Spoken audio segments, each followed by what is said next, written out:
বিসমিল্লাহির রহমানির রহিম। বাংলাদেশ জাতীয়তাবাদী দল ঢাকা জেলা আয়োজিত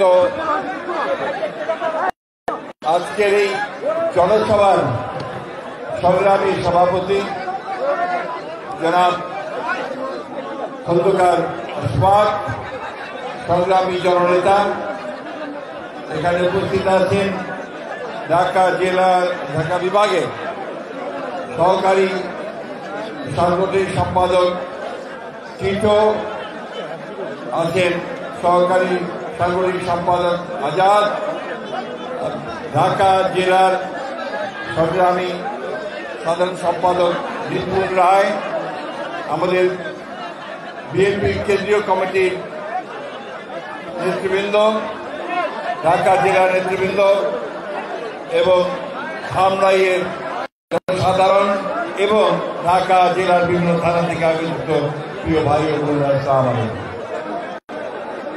আমি আমার কথার শুরুতেই স্মরণ করতে চাই আমাদের দলের প্রতিষ্ঠাতা, স্বাধীনতার ঘোষক শহীদ প্রেসিডেন্ট জিয়াউর রহমান বীরত্তমকে। আমি আজকে এই দিনে স্মরণ করতে চাই বিশেষ করে আমাদের দলের চেয়ারপারসন দেশনেত্রী বেগম খালেদা জিয়াকে, এই জন্যে যে আমি সর্বশেষ বোধহয় কত বছর আগে এসেছিলাম ম্যাডামের সঙ্গে, 12-13 বছর। কবে আসলাম ভাই? 2000 সালে দেশনেত্রী। আরে ভাই থামেন না আপনারা প্লিজ। 2013 সালে 22শে নভেম্বর আমরা দেশনেত্রী বেগম খালেদা জিয়াকে সঙ্গে নিয়ে এই আপনাদের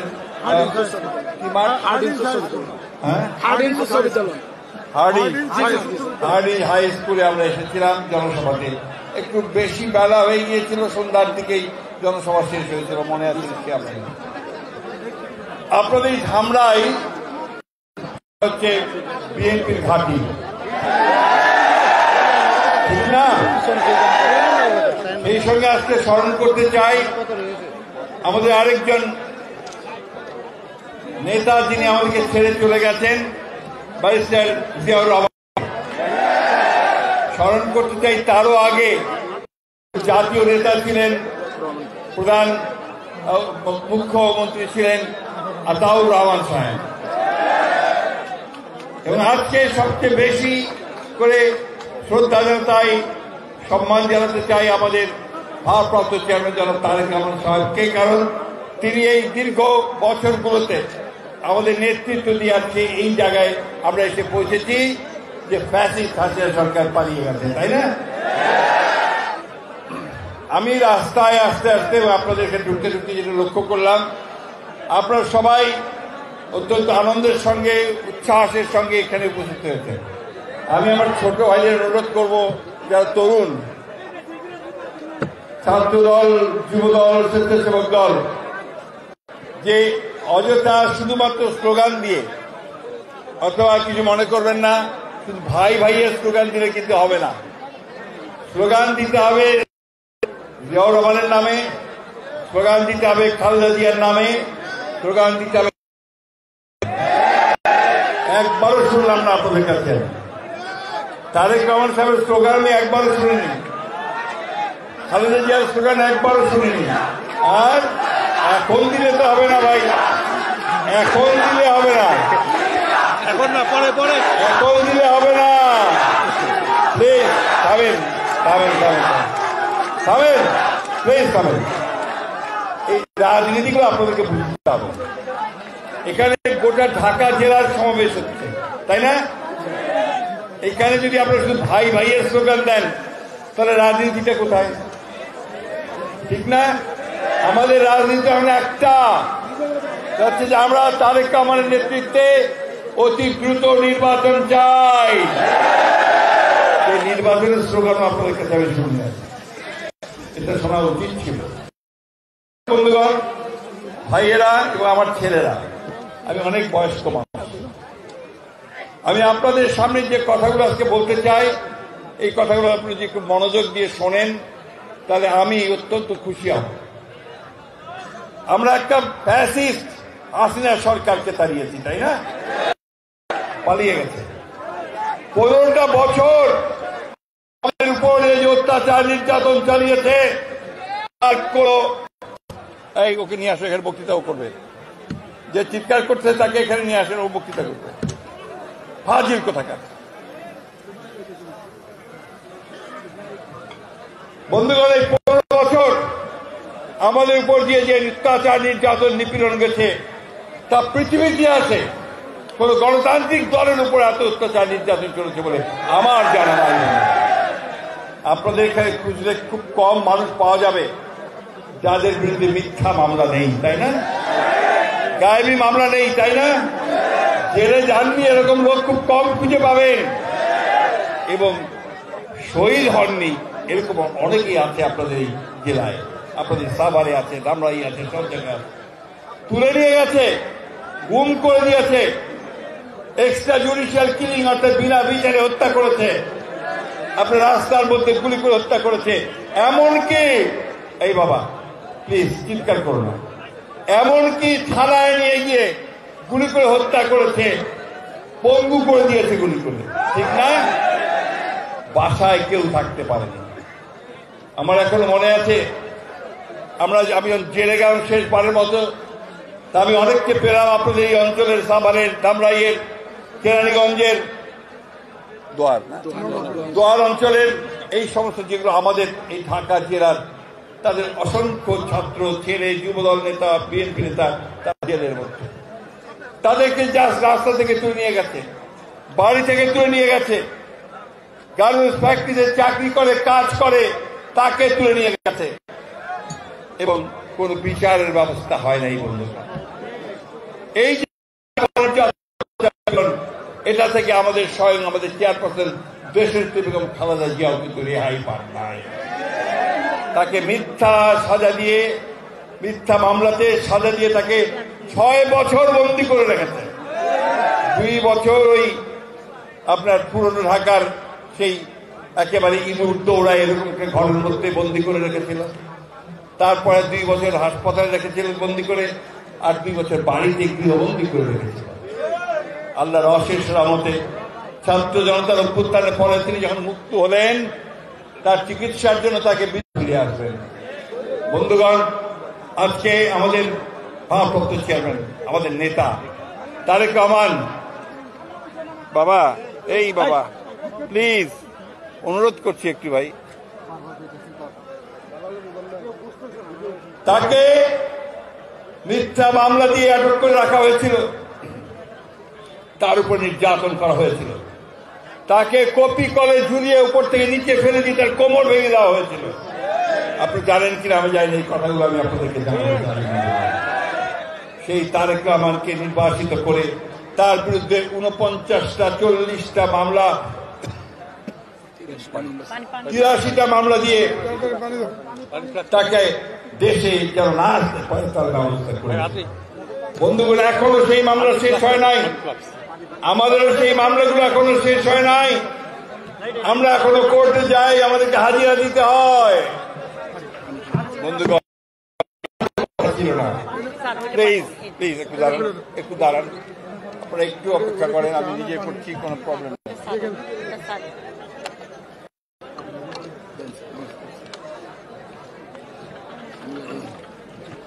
ভাই বয়স হয়ে গেছে, তার আগের মতো পানি না। তো ভাই শোনেন, আমি এই কথাগুলো বলছি এই জন্য যে আপনাদের বুঝতে হবে যে আমরা কি ত্যাগ, কত যারা যন্ত্রণা, অত্যাচার, নির্যাতন সহ্য করে আজকে এই জায়গায় এসেছি। আমরাই আমাদের নেতারা, আমাদের নেত্রী দেশের বেগম খালেদা জিয়া, তাই না? গণতন্ত্রের জন্য যিনি কোনো আপোষ করেন নাই, বারবার চেষ্টা করা হয়েছে বিএনপিকে ভেঙে ফেলার, বিএনপির লোককে ভাগিয়ে নিয়ে যাওয়ার চেষ্টা করছে না, বহু চেষ্টা হয়েছে। একমাত্র যে ওই ব্যারিস্টার শাহজাহান ওমর ছাড়া আর কাউকে নিতে পারে না। এবং আজকে অন্যান্য রাজনৈতিক দল যারা একই সঙ্গে আমাদের সঙ্গে ফ্যাসিস্ট বিরোধী আন্দোলন করেছেন তাদেরকেও রেহাই দেয় নাই, এমনকি আমাদের আলেম ওলামাদেরকে পর্যন্ত রেহাই দেয় নাই। আমরা ভুলে যাই নাই সেই আমাদের মতিঝিলের সামনে শাপলা চত্বরে আমাদের আলেমদেরকে এতিমদেরকে নির্বিচারে হত্যা করার কথা আমরা ভুলে যাই নাই।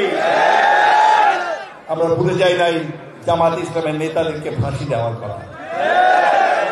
আমরা ভুলে যাই নাই আমাদের নেতা সালাউদ্দিন কাদের চৌধুরী সাহেবকে ফাঁসিতে ঝুলানোর কথা। কোন অপরাধ ছিল না তাদের, তাদের একটাই অপরাধ ছিল যে তারা গণতন্ত্র চাইতো, অধিকার চাইতো।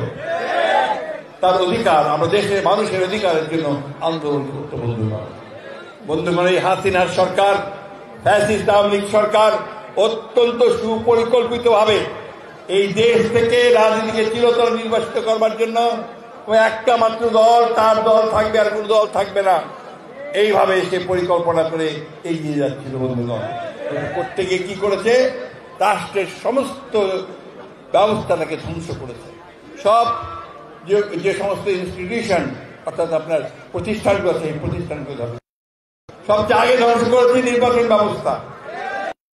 ভোট দিতে যেতে পারবেন না, ভোট যেতেই দিতে যাবে না, তাই না? যাও 14 সালে ভোট হয় নাই, কোনো ভোটই হয় নাই। 2014 সালে 154 জনকে বিনা প্রতিদ্বন্দ্বিতায় নির্বাচিত ঘোষণা দিয়ে সরকার গঠন করছে, আর ভোট কেন্দ্রগুলোতে কুত্তা ঘুরাঘুরি করছে, ঠিক না? শফিউল আলম প্রধান তখন বলছিলেন, ওটা নাম দিয়েছিলেন যে কুত্তা মার্কা নির্বাচন। মনে আছে আপনাদের? হ্যাঁ, ওইটাই কথাই বলেছিলেন। 18 সালে আমাদের সঙ্গে কথা বললেন ওই হাসিনা নিজে, ওয়াদা করলেন যে আমরা নির্বাচনে আসেন, আমি সব রকম সুযোগ সুবিধা দিব, আমি কোন নিরপেক্ষতা করতে দেব, পক্ষপাতিত্ব করতে দেব না, নিরপেক্ষ নির্বাচন হবে। আমরা গণতন্ত্রের স্বার্থেই সেই নির্বাচনে গিয়েছিলাম। কি দেখেছি নির্বাচনে? অনেক আগে থেকে আমাদের প্রার্থীদেরকে গ্রেপ্তার করে নিয়ে গেল, কাউকে ক্যাম্পেইন করতে দিত না, প্রচার করতে দিত না, আর আগে রাত্রে সব ভোটসিল মারি নিয়ে গেল। মনে আছে আপনাদের? রাতের নিশি রাতের ভোট।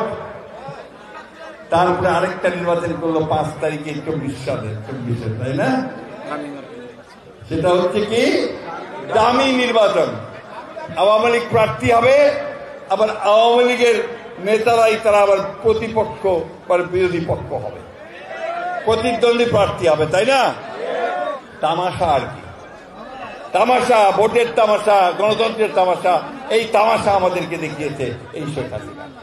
বন্ধুগণ, কয়েকদিন আগে আপনারা দেখেন নাকি ইউটিউব দেখেন না? আপনারা ইউটিউব দেখেন তো না? ফেসবুক দেখেন? আমি কিন্তু দেখি না, ওইটার মধ্যে অজস্র মিথ্যা থাকে। তারপর আমার একটা চোখে পড়ে গেল, কি ফ্যাসিস্ট হাসিনা কান্না করতে করতে বলতেছে যে আমার বাবার বাড়িটা, যেটা আমরা 32 নম্বরে আমরা দিয়ে দিয়েছিলাম, সেটাকে জাদুঘর করেছিলাম, সেটাকে পর্যন্ত ধুলায় মিশিয়ে দেওয়া হলো। কেন? কি আমার অপরাধ? অপরাধ আপনি এটাই তো এখনো বুঝতে পারছেন না। আপনার কি অপরাধ? আপনি একটা জাতিকে ধ্বংস করবার চক্রান্ত করেছেন, আপনি একটা জাতির অধিকারকে ধ্বংস করেছেন, স্বাধীনতা ধ্বংস করবার চেষ্টা করেছেন, আপনি দেশকে বিক্রি করে দিয়েছেন অন্যদের কাছে, আমার ধর্মকে ধ্বংস করার চেষ্টা করেছেন, আমার কৃষ্টিকে ধ্বংস করবার চেষ্টা করেছেন, আমার ইতিহাসকে বিকৃত করেছেন, সবকিছু ধ্বংস করে দিয়েছেন আপনি। আপনি এখনো বুঝতে পারেন না যে আপনার কি অপরাধ।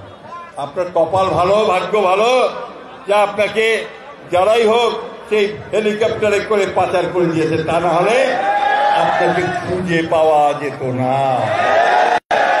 বন্ধুগণ, সেদিন সামরিক বাহিনী একটা খুব ভালো ভূমিকা পালন করেছে, আমরা সেই জন্য তাদেরকে ধরে রাখলাম। তারা পরিষ্কার করে হাসিনাকে বলে দিয়েছিল যে আপনার সামনে 2টা অপশন আছে, 2টা বিকল্প আছে। একটা হচ্ছে যে যান নিয়ে কেটে পারেন, তাহলে এই গণভবনের মধ্যে আপনাকে পাবলিক কি করবে আমরা বলতে পারবো না। সেদিন লাখো লাখো মানুষ যখন চতুর্দিক থেকে আপনার সেই গণতন্ত্রকে ছুটে গিয়েছিল, তখন কিন্তু হাসিনা পালিয়ে তার জীবন রক্ষা করেছে। তার দলের দিকেও তাকায় নাই, দেশের দিকেও তাকায় নাই, মানুষের দিকেও তাকায় নাই। করে এই নেত্রীর উপরে কি মানুষের আস্থা থাকতে পারে? আস্থা থাকতে পারে? আমাদের নেত্রী দেশনেত্রী বেগম খালেদা জিয়া তিনি বারবার বলেছেন যে এই দেশ ছেড়ে আমি কোথাও যাব না, এবং যাবেন না বলেই তিনি 6 বছর কারাগারে কাটিয়েছেন।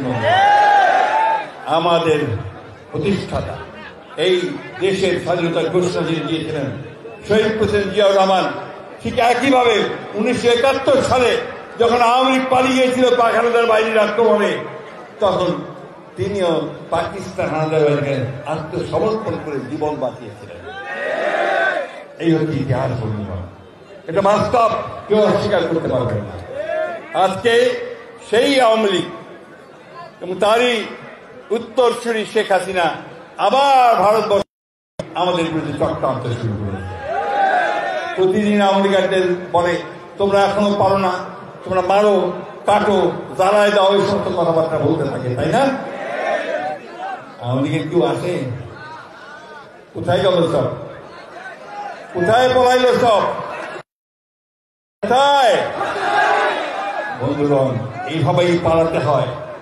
সমস্ত স্বৈরাচারী সরকার, ফ্যাসিবাদী সরকার ওই নমরুদ ফুরাইনের মতো হয়, মৃত্যুবরণ করে অথবা পালিয়ে যায়, তাই না? এটাই হচ্ছে পরিণতি। তাই আজকে বলতে চাই কেউ পরিষ্কার করে যে আজকে ছাত্র জনতার আন্দোলনের মধ্য দিয়ে যে গণবিস্ফোরণ হয়েছে, সেই বিস্ফোরণের মধ্য দিয়ে যে সরকার আজকে এসে বসেছে, আমরা এই দেশের জনগণই তাকে আমরা ক্ষমতায় বসিয়েছি। ছাত্ররা, জনগণ, রাজনৈতিক দলগুলো সবাই মিলে তাদেরকে, ডক্টর ইউনূসের মতো একজন সকলের কাছে গ্রহণযোগ্য মানুষ, নোবেল পুরস্কার পাওয়া মানুষ, সবাই তাকে আমরা সম্মান করি, শ্রদ্ধা করি। তার নেতৃত্বে একটা সরকার গঠন করা হয়েছে। আমাদের প্রত্যাশা, আমাদের অনেক প্রত্যাশা ছিল যে সরকার খুব দ্রুত যে সংস্কারগুলো করা প্রয়োজন সেই সংস্কারগুলো করে অতি দ্রুত জনগণের ক্ষমতা জনগণের হাতে ফিরিয়ে দেবে, তাই না? অর্থাৎ মানুষের হাতে যে ওই একটা ক্ষমতা আছে, ভোট দেওয়ার ক্ষমতা। এই 15 বছর তারা ভোট দিতে পারে নাই। এই যে তরুণ ছেলেরা এসে এখানে দাঁড়িয়েছে, স্লোগান দিচ্ছে, কাজ করেছে, এই সেই 24-এ এসে আন্দোলন করেছে, 15 বছর যুদ্ধ করেছে, সেই ছেলেরা কিন্তু একবারও ভোট দিতে পারে নাই। তোমরা ভোট দিতে চাও না? ভোট দিতে চাও? বলো না তো ভাই, কি ব্যাপার, জোরে ছোড়ে বলবো তো নাকি? ভোট দিতে চাও? আমরা দেশের মানুষ ভোট দিতে চাই। নির্বাচনের মাধ্যমে আমাদের সরকার আমরা নির্বাচন করতে চাই। বন্ধুগণ, নতুন খেলা শুরু হয়েছে। খেলা, সেই খেলা কি? কিছু কিছু দল বলছে, কিছু কিছু মানুষ বলছে যে জাতীয় সংসদ নির্বাচনের আগে স্থানীয় সরকার নির্বাচন হতে হবে। অর্থাৎ ইউপি নির্বাচন, পৌরসভা নির্বাচন আর ওই উপজেলা নির্বাচনটা আগে হতে হবে। বন্ধুগণ, আমাদের অভিজ্ঞতা আছে, সরকার যদি জনগণের প্রতিষ্ঠিত না হয় এবং সেই দেশে যদি শান্তি শৃঙ্খলা ফিরে না আসে, তাহলে এমনিতেই এই স্থানীয় সরকার নির্বাচনে নিয়ন্ত্রণ করা সম্ভব হয় না। প্রতিদ্বন্দ্বী প্রার্থীরা একে অপরকে খুন করে, মানুষকে মারে, আগুন জ্বালিয়ে দেয়, একটা নৈরাজ্য সৃষ্টি করে। আজকে আমি জানি না এই সরকার কি জেনে শুনে একটা দেশে একটা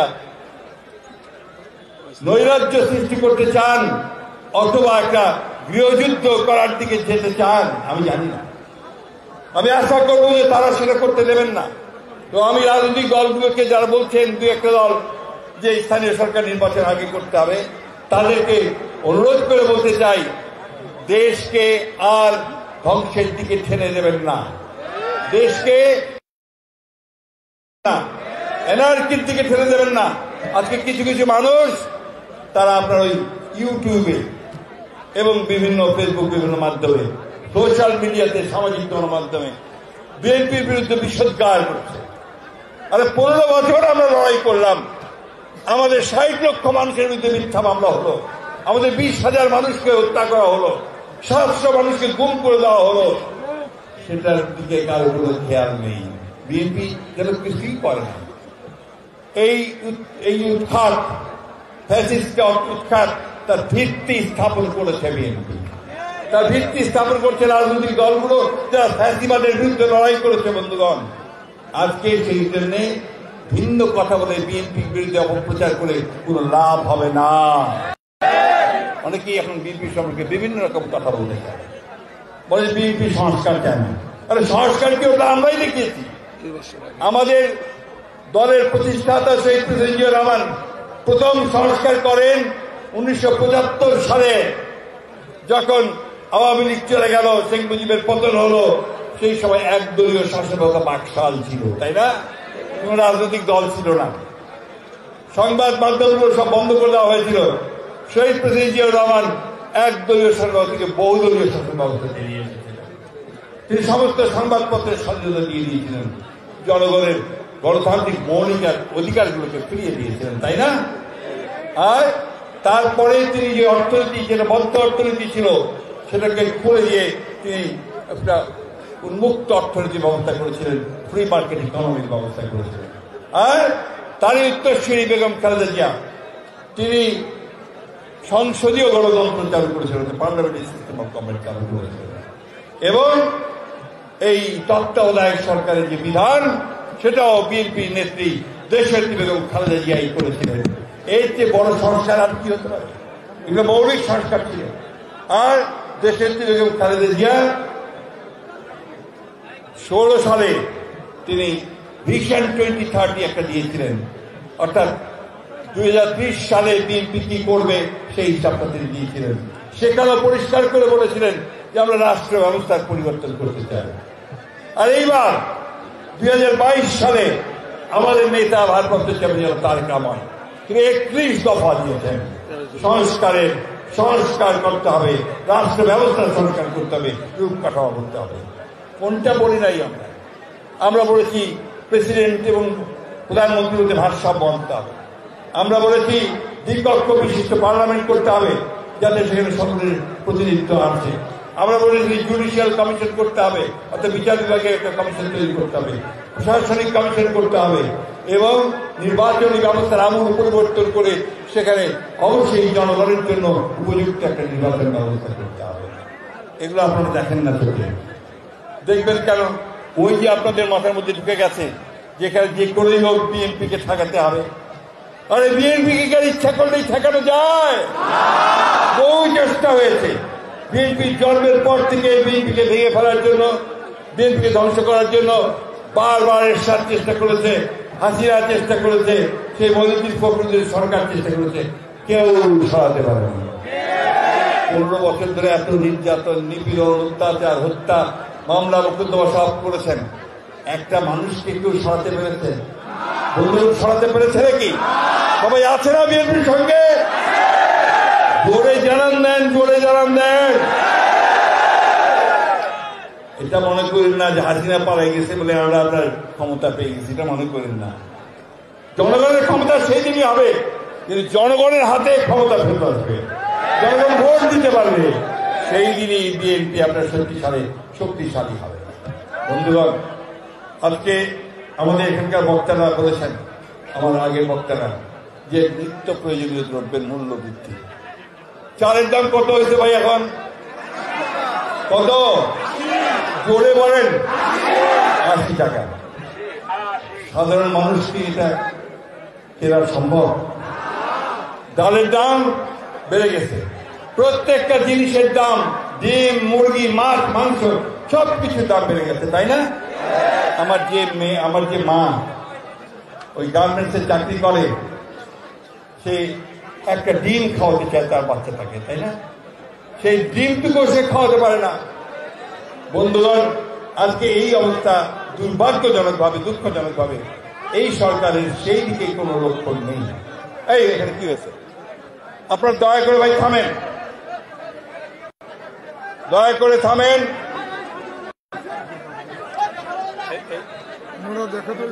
এই এদিকে একটু সরেন তো, আপনারা একটু সরেন, একটু সরেন, আপনি সরেন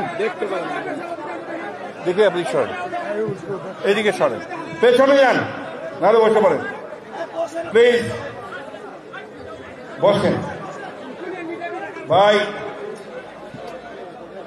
বিএনপিকে ক্ষমতায় আনতে চান? চান নাকি? তাহলে একটু ধৈর্য ধরতে হবে, কথা শুনতে হবে, কথা মতো কাজ করতে হবে, তাই না? তা নাহলে পারবেন? বিশৃঙ্খল হয়ে কোনো কিছু করা যায় না বলতে পারে। এটাই হচ্ছে আমাদের ভুল কথা। সংগঠনকে শক্তিশালী করেন। সংগঠন শক্তিশালী থাকলে সবাই আপনার কাছে আসবে।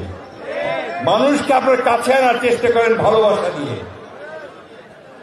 ভয় দেখি নয়, ঘৃণা দিয়ে নয়, তাকে ভালোবাসা দিয়ে তাকে বুকে আর কাছের কাছে টেনে নেওয়ার চেষ্টা করেন। আজকে আমাদের বিরুদ্ধে বিভিন্ন রকম প্রচার চলে। আমাদের অনেক ছেলেপেলেরাকে অনেকে চাঁদাবাজি করে, দখলদারি করে, বলে না? এই অপপ্রচারগুলো কারা করছে? যারা বিএনপিকে ভয় পায়। আর আমাদের নেতা তিনি এগুলো একটা মাত্র অভিযোগ পান, সাথে সাথে তিনি দল থেকে বহিষ্কার করলেন, সবাইকে দল থেকে বহিষ্কার করে। আমাদের দলের মধ্যে চাঁদাবাজ দখলদারদের কোন জায়গা আর আওয়ামী লীগের তো নাই। আমরা কাউকে দলে ফেরানোর জন্য দল করি না, বরঞ্চ বলা হয়েছে আমাদেরকে যে কাউকে দলে নেওয়া যাবে না এখন। এটা আমাদের নির্দেশ হয়েছে বন্ধুরা চেয়ারম্যানের কাছ থেকে। কারণ আমরা জানি অনেকেই সুযোগ সন্ধানীরা যারা এতদিন আমাদের সাথে দেখা পর্যন্ত করে না, এই 15 বছরে দূরে দূরে থাকছে, এখন তারা আবার আসতেছে বিভিন্ন সুযোগ সুবিধা। আমরা তাদের কাছ থেকে দূরে থাকবো। আমরা আমাদের লক্ষ্য একটা এখন জনগণের ক্ষমতা জনগণকে ফিরায় নেওয়া, তাদের ভেতর অধিকার তাদেরকে ফিরে যাওয়া। এবং সেই কথাই আমরা বলতে চাই যে ভোটের দিন জনগণ যেন বলতে পারে আমার ভোট আমি দেব, যাকে খুশি তাকে দেব, তাই না? এই কথা বলতে। কিন্তু এরা দুধারে নির্বাচন পিছাতে চায়। কিছু লোক আছে লোকসভা নির্বাচনকে পিছাই দিতে চায়, খালি পিছাতে চায়। কেন? যে নির্বাচন পিছাই দিবে তাদের লাভ, তারা বেশি দিন ক্ষমতায় থাকতে পারবে আর দল ভারী করার চেষ্টা করতে পারবে। ইতিমধ্যে ঘোষণা দিয়েছে, আমি শুনলাম আশফাক যেটা বললো, যে তারা বলেছে যে আওয়ামী লীগের লোক, জাতীয় পার্টির লোক, তারাও তাদের দলে আসতে পারবে। এটা করলে এটা প্রমাণিত হয়ে যাবে। আমরা যে কথাগুলো বারবার বলছি, অবশ্যই নতুন রাজনৈতিক দল করতে পারবেন, আমরা স্বাগত জানাবো। কিন্তু ক্ষমতায় থেকে নতুন দল করলে লোকে আপনাদেরকে কিস পার্টি বলে চিহ্নিত করবেন, জনগণ সেই ব্যবস্থা জনগণ মেনে নেবে না। আরেকটা কথা বলি ভাই, বক্তব্য শেষ করবো, বেশ করে রাখবো না। আমাদেরকে কিন্তু অনেক পথ পাড়ি দিয়ে জায়গায় আসতে হয়েছে, তাই না? আমরা কারোর সঙ্গে ঝগড়া বিবাদ তো দূরের কথা, আমরা ভালোবাসা করতে চাই। অন্যান্য রাজনৈতিক দলগুলোর সঙ্গে আমরা একসাথে কাজ করতে চাই এবং লক্ষ্য আমাদের একটাই, যে বাংলাদেশে গণতান্ত্রিক ব্যবস্থা চালু করা, তাই না? এই গণতান্ত্রিক আমার অধিকারটাকে রক্ষা করার জন্য। আজকে দুঃখ হয় যখন দেখি যে কোনো বিষয় মানুষ রাস্তায় নামে পড়ে রাস্তাঘাট বন্ধ করে দেয়, এই যে কোনো একটা ঘটনা নেই। এটা কিন্তু আপনার দায়িত্বশীলতার কাজ নয়। ধৈর্য ধরেন। একটা ফ্যাসিস্টকে সরানো হয়েছে, সরকার আসছে, আমরা এই সরকারের সব বিষয়ে সমর্থন করি না, তাকে আমরা কিন্তু ব্যর্থ হতে দিতে চাই না। আমরা চাই যে এই সরকারই যেন অবশ্যই এই নির্বাচনটাকে সম্পূর্ণ করতে পারে, তাকে আমরা ব্যর্থ হতে দিতে চাই না, সহযোগিতা করতে চাই। প্রথম থেকে সেটা বলেছি, সহযোগিতা করেছি। আজকে সংস্কারের জন্য প্রস্তাব এসেছে, সব প্রস্তাবগুলো আমরা দেখছি, আমরা তাদের সঙ্গে সেগুলো নিয়ে আলোচনা করছি। একই সঙ্গে সবাইকে মনে রাখতে হবে যে আমাদের এই সুযোগ যা আমরা পেয়েছি, এটাকে যেন আমরা হেলাই না হারাই। আমাদের শত্রুরা বিভিন্ন রকম টোপ ফেলছে, ট্র্যাপ করছে, যেন আমরা উত্তেজিত হয়ে যাই, প্রবোধ হয়ে যাই, ওই যে আইন শৃঙ্খলা আমরা নষ্ট করি, নিজের হাতে সব তুলে নেই। আমরা যেন নিজের হাতে আইন শৃঙ্খলা তুলে না নেই, আমরা যেন সহযোগিতা করে দেশকে যেন আমরা একটা নির্বাচনের দিকে নিয়ে যেতে পারি, নির্বাচনের মাধ্যমে জনগণের প্রতিনিধি যেন নির্বাচন করতে পারি, সেই দিকে সবাই এগিয়ে যেতে পারি। বন্ধুগণ, আমার বক্তব্য আমি শেষ করে ফেলব। আপনাদের কাছে আমার আবেদন, আজকে বাংলাদেশ জাতীয়তাবাদী দলের সমর্থক যারা আছেন, কর্মী ভাই যারা আছেন, নেতা যারা আছেন, তারা সবাই অত্যন্ত সজাগ থেকে আজকে যে মিথ্যা প্রচারণা, মিথ্যা আপনার বয়ান দেওয়া শুরু হয়েছে, বক্তব্য দেওয়া শুরু হয়েছে বিদ্যুতে, তাকে আপনারা প্রতিবাদ জানান। প্রতিবাদ জানাবেন কিভাবে? আপনাদের সোশ্যাল মিডিয়া আপনারা সবাই দেখেন, আমি জানি সবার হাতে একটা করে টেলিফোন আছে, তাই না? এই টেলিফোনে আপনারা জবাব দেবেন। জবাব না দিলে ওরা আস্তে আস্তে অনেক বেশি মানুষকে মানুষ মনে করবে ওইটাই বোঝায় সত্যি। তো ওইখানে আপনারা জবাব দেন আর জনগণকে সংগঠিত করেন, জনগণকে ভালোবাসা দিয়ে জনগণের কাছে চলে যান। আমি আপনাদেরকে আবারও আন্তরিক ধন্যবাদ, কৃতজ্ঞতা জানাচ্ছি যে আপনারা আজকে ঢাকা বিভাগ, ঢাকা জেলার অবস্থানটা একটু অন্যরকম। ওই একদিকে আপনার ঢাকা মহানগর, তারপরে গিয়ে হচ্ছে দোহার, কেরানীগঞ্জ, নবাবগঞ্জ, তাই না? আর এইদিকে হচ্ছে সাভার, ধামরাই, আশুলিয়া, তাই না? ফলে কি হয়, একসাথে হতে খুব কষ্ট হয়।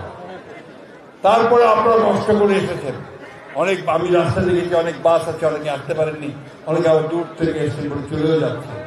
তো আজকে আসুন আমরা এই শপথ গ্রহণ করি যে আমরা সবাই ঐক্যবদ্ধ থাকবো, আমরা এই সরকারের সঙ্গে সহযোগিতা করব। যতদিন তারা গণতন্ত্রের পক্ষে থাকবে, নির্বাচন দেওয়ার পক্ষে থাকবে, ততদিন তারা আমরা অবশ্যই তাদেরকে সম্পূর্ণ সহযোগিতা করব। সমস্ত রাজনৈতিক দলগুলোকে আহ্বান জানাতে চাই যে আসুন আজকে পারস্পরিক কালাচুরি না করে আমরা সবাই ঐক্যবদ্ধ হয়ে দেশটাকে, জাতিকে যে সুযোগ আমরা পেয়েছি সেটাকে কাজে লাগাই এবং একটা সত্যিকার অর্থে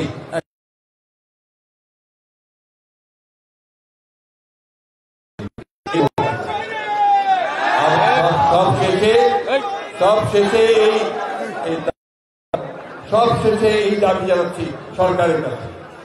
এখনো আমাদের মামলাগুলো প্রত্যাহার করা হয় নাই, আমাদের এই মানুষের মামলা প্রত্যাহার করা হয় নাই। অবিলম্বে সকল মামলাগুলো প্রত্যাহার করুন। আপনারাও জানেন সেগুলো মিথ্যা মামলা, সেগুলো গায়েবী মামলা। আমি আপনাদের সকলের কাছে আমি ধন্যবাদ জানিয়ে আপনাদের সকলের সুস্বাস্থ্য কামনা করে পরম আল্লাহ তাআলার কাছে শুকরিয়া আদায় করে আমি আমার বক্তব্য শেষ করছি।